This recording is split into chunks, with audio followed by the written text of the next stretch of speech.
இன்று திராவிட முன்னேற்ற கழகத்தினுடைய செயற்குழு கூட்டத்தில் பல்வேறு தீர்மானங்களை ஏற்றிருக்கிறார்கள்.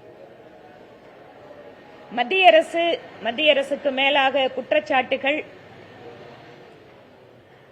அந்த தீர்மானங்களில் சொல்லப்பட்டிருக்கிறது.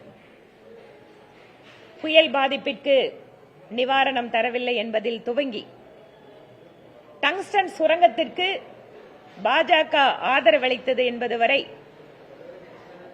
எப்படி வழக்கம் போல ஒரு பொய் குற்றச்சாட்டுகளை வைத்து மக்களை ஏமாற்றிக் கொண்டிருக்கிறார்களோ திராவிட முன்னேற்ற கழகத்தினர், அதே வழக்கமான ஒரு பாணியை இப்போதும் இன்றும் பின்பற்றி இருக்கிறார்கள். கல்வித்துறைக்கு நிதி ஒதுக்கீடு வேண்டும் என ஒரு தீர்மானத்தில் குறிப்பிட்டிருக்காங்க. மத்திய அரசு ஒரு சில திட்டங்களை அமல்படுத்துகின்ற பொழுது மாநில அரசிடம் அவர்கள் ஒரு அந்த தீர்மானத்தை அனுப்பி நீங்க இது எப்படி மாநில அரசு இதை பின்பற்ற போறீங்க, நடைமுறைப்படுத்த போறீங்கன்னு கேட்கறது வழக்கம். மாநில அரசு இங்க என்ன பண்றாங்க, முதல்ல வரும்போது ஆமா நாங்க அமல்படுத்துறோம், ஆமா நாங்க செயல்படுத்துறோம், எங்களுக்கு நிதியுதவி கொடுக்கன்னு சொல்லிட்டு ஒப்புதல் கொடுத்துறாங்க. அதற்கு பின்பாக மத்திய அரசு அதனுடைய நடைமுறையோடு வருகின்ற பொழுது இது எங்களுக்கு ஒத்து வராது, நீங்க என்ன நேரடியா பயனாளர் கேக்குறீங்க, இல்ல எல்லா விஷயத்தையும் நீங்க ஆன்லைன்ல எல்லாத்தையும் அப்லோட் பண்ண சொல்றீங்க அப்படின்னு சொல்லிட்டு உடனே மாநில உரிமை இது எங்களுக்கு மட்டும்தான் அதிகாரம் இருக்கு அப்படின்னு வழக்கம் போல ஒரு டிராமாவை இங்க செயல்படுத்துவாங்க.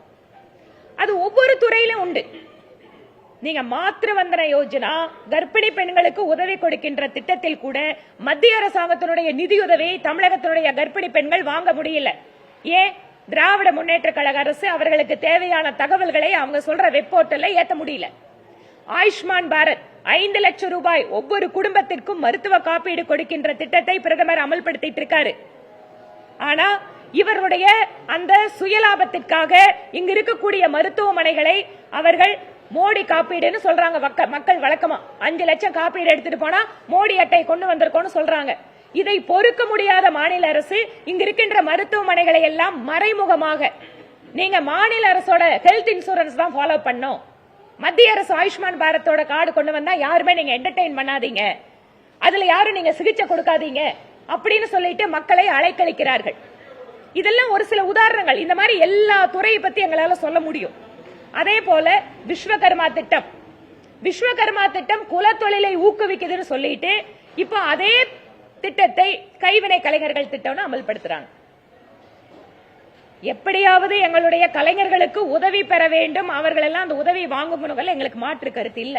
ஆனா விஸ்வகர்மா திட்டம் என்பது நம்முடைய தமிழகத்து கைவினை கலைஞர்களை உலகத்தோடு இணைக்கின்ற ஒரு புள்ளி. அவங்களோட பொருட்களுடைய மார்க்கெட்டிங் நாளைக்கு ஒரு இன்டர்நேஷனல் லெவல்ல போறதுக்கு விஸ்வகர்மா திட்டத்துல வாய்ப்பு இருக்கு. ஏனென்றால் பயிற்சி கொடுப்பது, அவர்களை எல்லாம் வெளியூர்களுக்கு எடுத்து சென்று அவர்களுடைய பொருட்களை விற்பனை செய்வது, உலக அரங்குகளில் நம்முடைய தமிழ்நாட்டு கைவினை கலைஞர்களுடைய பொருட்களை இடம்பெற வைப்பது என்று எத்தனையோ அதில் இருக்கக்கூடிய பலன்கள் இன்று தமிழகத்திலே அந்த திட்டம் அமுல்படுத்தப்படாததால் அவர்கள் அந்த வாய்ப்பினை இழக்கிறார்கள். எப்பெல்லாம் வாய்ப்பு கிடைக்குதோ அப்ப தமிழகத்தை மட்டும் தனியாக பிரித்து, ஏற்கனவே நமக்கு இங்கு நவோதயா பள்ளிகள் இல்ல, ஏன் நாங்க 2 லாங்குவேஜ் தான் படிப்போம். நவோதயா பள்ளிகள்ல நீங்க ஹிந்தி கட்டாயம் இல்லை, தமிழ்ல சொல்லிக் கொடுங்கன்னு கூட நீதிமன்றம் தீர்ப்பு கொடுத்தாச்சு, மத்திய அரசு அதை ஒத்துக்குது. ஆனா நவோதயா பள்ளிகளை நாங்க இங்க விட மாட்டோம், விஸ்வகர்மா திட்டத்தை தமிழ்நாட்டுக்குள்ள விட மாட்டோம். தமிழ்நாட்டை ஒரு தனித்தீவாக வைத்திருக்க வேண்டும், தங்களுடைய சுயலாபத்திற்காக தேசிய அளவில் கிடைக்கின்ற அத்தனை பலன்களையும் தமிழகத்திற்கு கிடைக்க விடாமல் செய்து கொண்டிருப்பது திராவிட முன்னேற்ற கழகத்தினுடைய அரசு. இவர்களுடைய இந்த அரசியல் சுயலாபத்திற்காக, தங்களுடைய அரசியலுக்காக தமிழகத்தினுடைய வருங்கால தலைமுறைக்கு துரோகம் செய்து கொண்டிருக்கிறது திமுக அரசு. என்ற அவங்க சொல்லி இருக்கிற எத்தனையோ தீர்மானங்கள், மத்திய அரசு எல்லா திட்டத்துக்கும் அவங்க ஒத்துழைப்பு கொடுக்கறாங்க. கேட்கறதுக்கு முன்னாடி எத்தனையோ திட்டங்களை மத்திய அரசு நேரடியாக கொடுக்குது. அது கோயம்புத்தூர் பகுதியில் பார்த்துட்டீங்கன்னா டிஃபென்ஸ் காரிடார் மாநில அரசு கேட்டு கொடுத்தாங்களா? மத்திய அரசு நேரடியாக கொடுத்தது.